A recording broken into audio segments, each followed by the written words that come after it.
사우디아라비아의 하늘 위에 새로운 바람이 불고 있다. 한때 석유 부국으로만 알려졌던 이 나라는 이제 세계 최강의 군사력을 꿈꾸며 방산 자립을 향한 대담한 발걸음을 내딛고 있다. 그러나 그 길은 결코 순탄치 않았다. 미국, 유럽, 중국이 각기 다른 이해관계로 얽혀있는 복잡한 무기시장에서 사우디가 선택할 수 있는 카드는 한정적이었고 그 속에서 한국의 KF-21이 뜻밖의 히든카드로 떠오른 것이다. 최근 공개된 사우디 국방차관의 협의자료는 국제 군사 전문가들 사이에서 큰 파장을 일으켰다. 문서 속에는 본래 코리아 파이터로 알려진 KF-21의 명칭이 네킹덤스 파이터 21로 표기되어 있었기 때문이다. 단순한 오타가 아니었다. 이는 사우디 공군이 KF-21을 자국 전투기 체계에 맞춰 들여올 가능성이 이미 실질적 협의 단계에 들어섰음을 상징하는 암호와도 같았다. 사우디가 직면한 가장 큰 난관은 미국산 F-35였다. F-35는 분명 최첨단 전투기이지만 미국은 중동에서의 판매를 이스라엘의 군사적 우위를 보장하는 법적 장치로 제한하고 있었다. 즉, 사우디가 아무리 막대한 자금을 준비해도 워싱턴의 정치적 벽을 넘을 수 없었던 것이다. 독일과 프랑스 또한 인권 문제를 이유로 무기 금수 조치를 내세우며 사우디와의 방산 협력에 거리를 두었다. 유럽의 FCAS, 영국 중심의 GCAP 프로그램 역시 기술 이전과 지분 경쟁 문제로 사우디에게는 너무 높은 문턱이었다. 반면 한국은 달랐다. 정치적 부담이 적고 무엇보다 기술 이전과 실질적 협력이 가능하다는 평가를 받았다. KF-21 은고성능 중갑격이라는 매력적인 위치에 있었고 이는 사우디의 방산 내재화 전략과 정확히 맞아떨어졌다. KF-21은 단순한 전투기가 아니라 사우디가 꿈꾸는 방산 자립이라는 퍼즐의 핵심 조각이었던 셈이다. 한국은 사우디에게 단순히 기체를 파는 것이 아니었다. KF-21을 기반으로 한 유무인 복합 전투체계, 6세대 전투기로 진화할 청사진까지 패키지로 제시했다. 이는 단순한 무기 판매를 넘어 장기적인 전략동맹의 가능성을 보여주는 제안이었다. 물론 경쟁자는 있었다. 중국은 FC-31 스텔스 전투기와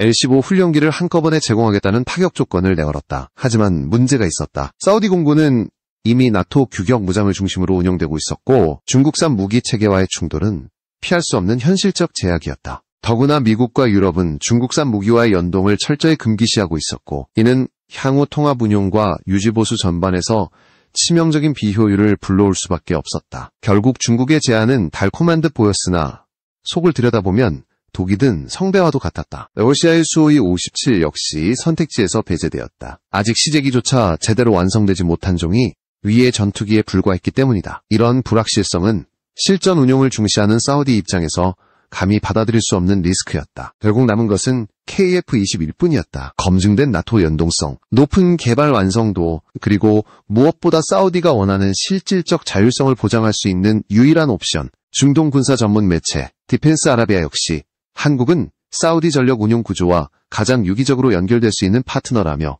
KF-21의 가치를 높이 평가했다. 단순한 기술 우위가 아니라 운용 효율성과 전략적 상호 운용성까지 고려했을 때 KF-21은 사우디의 가장 합리적인 선택이라는 것이다. 사우디가 KF-21을 들여온다면 단순한 무기거래 이상의 의미가 된다. 이는 사우디가 오랫동안 꿈꿔온 방산 자립의 첫걸음이며 동시에 한국에게는 글로벌 방산 시장에서 입지를 더욱 강화하는 전환점이 될 수 있다. 전투기 한 대의 계약이 중동과 동아시아를 잇는 전략적 동맹으로 확장될 수 있다는 사실, 이 드라마틱한 변화의 시작점에 KF-21이 자리하고 있었다. 이제 사우디와 한국 사이의 협상은 더욱 구체적인 국면으로 접어들고 있다. 과연 KF-21은 사우디의 하늘을 지배하는 새로운 날개가 될 수 있을까? 그리고 이 결정은 세계 방산 질서를 어떻게 흔들어 놓을 것인가? 긴장감 넘치는 이야기는 이제 막 시작되었다. 사우디아라비아가 차세대 전투기를 도입하는 과정에서 가장 큰 장벽 중 하나는 기존 나토 무기체계와의 연동 문제였다. 사우디 공군은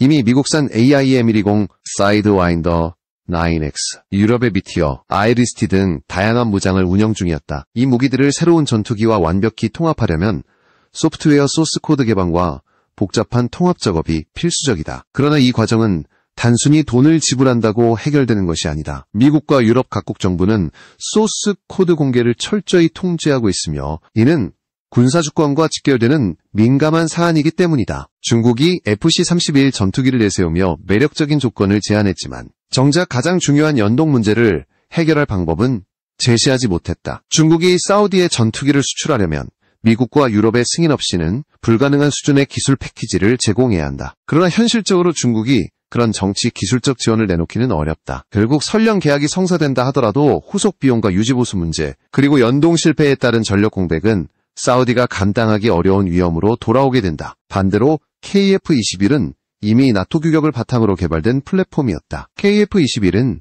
미티어와 AIM-120, 사이드와인더 9X, 아이리스티 등 주요 무장의 통합 경험을 통해 신뢰성을 입증한 기종이다. 특히 블록 3단계에 이르면 내부 무장창을 갖춘 5세대급 전투기로 진화하며 레이더와 엔진까지 국산화가 가능해지는 유일한 모델로 자리매김하게 된다. 이는 미국이나 유럽의 수출 제한을 우회하려는 사우디의 전략적 의도와 완벽히 부합한다.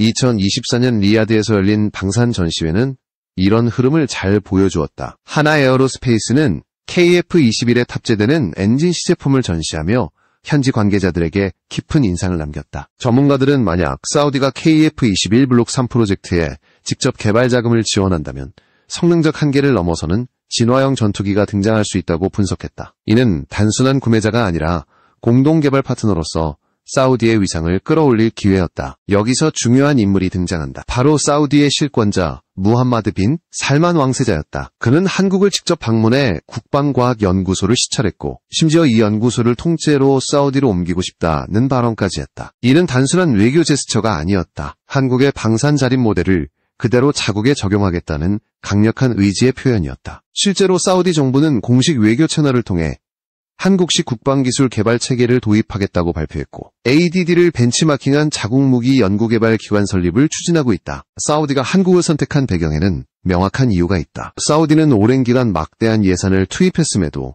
자체 무기 생산 능력을 확보하지 못했다. 반면 한국은 불과 몇십 년 만에 방산 후발주자에서 독자 무기 체계를 가진 강국으로 도약했다. 이 압축 성장 모델은 사우디가 가장 탐내는 성공 방정식이었다. 한국이 걸어온 길을 그대로 따라간다면 사우디도 단기간에 방산 자립을 실현할 수 있다는 계산이 선 것이다. 실제로 2025년 미국 포브스가 발표한 세계 강대국 순위에서 한국은 군사력과 국제 동맹 부문에서 눈에 띄는 약진을 보여주었다. 이는 단순히 무기를 많이 보유해서가 아니라 첨단 방위 기술 개발 능력과 높은 국산화율, 그리고 탄탄한 제조 기반 덕분이었다. 사우디 입장에서 한국은 단순한 무기 판매국이 아니라 방산 자립을 함께 이끌어갈 실질적 파트너로 보였다. 보고서에 따르면 한국은 R&D 투자 비율에서 세계 최고 수준을 기록하고 있으며 이를 통해 차세대 무기 체계를 선도할 뿐 아니라 대량 양산 능력까지 확보했다. 이 모든 요소가 사우디가 찾던 이상적인 조건이었다. 사우디는 더 이상 단순한 구매자가 아니라 전략적 협력자가 되고 싶어 했다. 그리고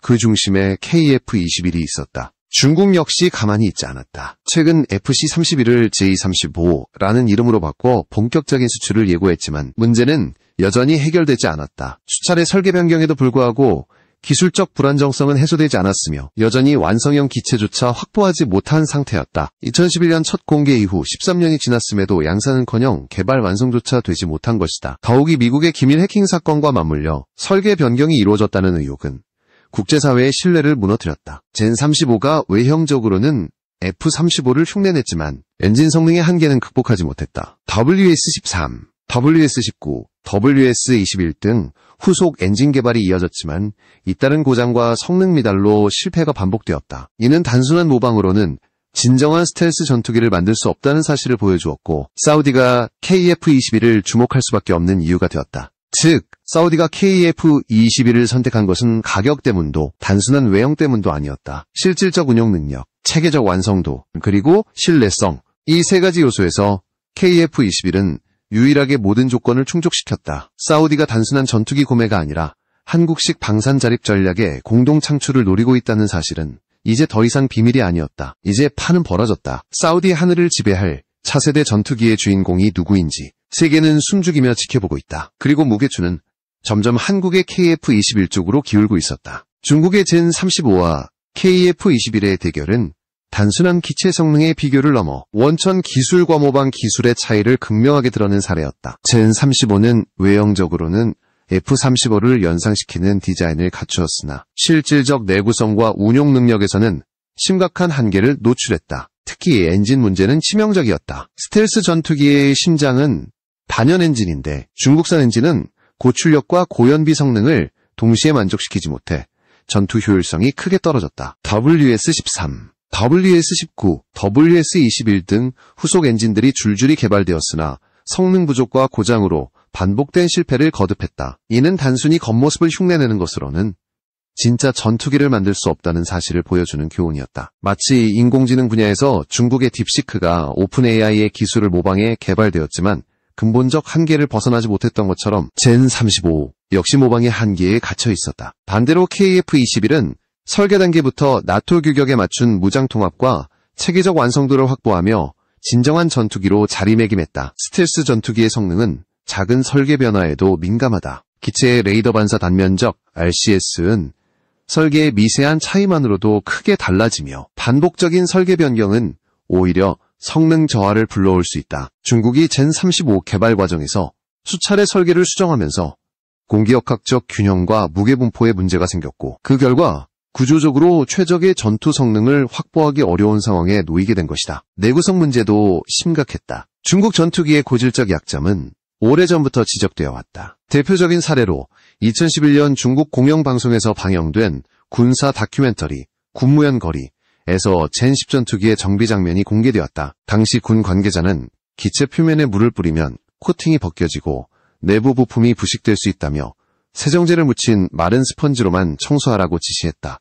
이 장면은 전 세계에 충격을 주었고 중국 전투기의 재질적 한계를 여실히 드러냈다. 물세척조차 자유롭게 할 수 없는 전투기라면 실전에서의 운용 효율은 말할 것도 없었다. 이는 단순히 특정 기체의 문제가 아니라 중국 항공산업 전반의 구조적 한계일 가능성이 높았다. 실제로 중국의 주요 항공 소재 공급 업체들이 젠10, 젠35에 동일한 재료와 코팅을 제공한다는 사실이 공개되면서 내구성 결함이 특정 모델이 아닌 전반적인 시스템 리스크라는 분석에 힘이 실렸다. 이러한 약점은 곧바로 사우디의 선택에 반영되었다. 전투기 구매는 단순히 가격의 문제가 아니었다. 사우디는 이미 수십 년 동안 미국, 유럽산 전투기를 운용하며 높은 수준의 전력 운용 체계를 구축해왔다. 따라서 새로운 전투기 역시 그와 호환되고 장기간 안정적으로 운용할 수 있어야 했다. 이런 조건에서 중국산 전투기는 결코 매력적일 수 없었다. 반대로 KF-21은 사우디가 요구하는 모든 조건을 충족했다. 이미 AIM-120, 사이드와인더, 미티어, 아이리스티 등 다양한 무장을 통합할 수 있는 능력을 갖추었고 향후 국산 공대공 미사일까지 실전 배치될 경우